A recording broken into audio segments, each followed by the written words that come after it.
தாவேக்கு முதல்வர் வேட்பாளர் ஜேவி தொடர்ந்து வம்பு பண்ணும் புஷி ஆனந்த். சொந்த செலவில் சூனியம் வைத்துக் கொண்ட தளபதி.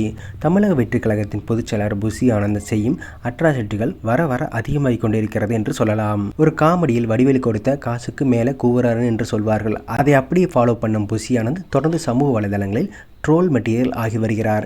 விஜயை டாமினேட் செய்து தமிழக வெற்றிக் கழகத்தில் இவருக்கு அதிக செல்வாக்கு இருப்பது போல தொடர்ந்து காட்டப்படுகிறது என்று குற்றச்சாட்டு இருக்கிறது.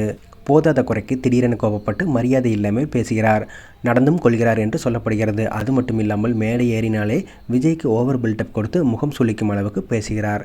சமீபத்தில் நடந்த மீட்டிங் ஒன்றில் தமிழக வெற்றிக் கழகத்தின் முதல்வர் வேட்பாளர் ஜேவி என்று சொல்கிறார்.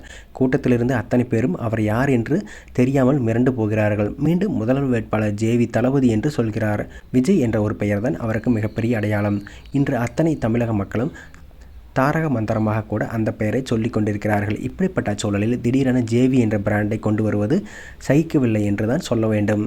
முத்துவேல் கருணாநிதி ஸ்டாலின் என்பதை MK ஸ்டாலின் என்று சொல்வது போல இவர் ஜோசப் விஜய் என்பதை ஜேவி என்று உருவாக்க முயற்சி செய்கிறார். ஆனால் தமிழக மக்களிடம் இது செல்லுபடி ஆகாது என்பதுதான் நிதர்சனமான உண்மை.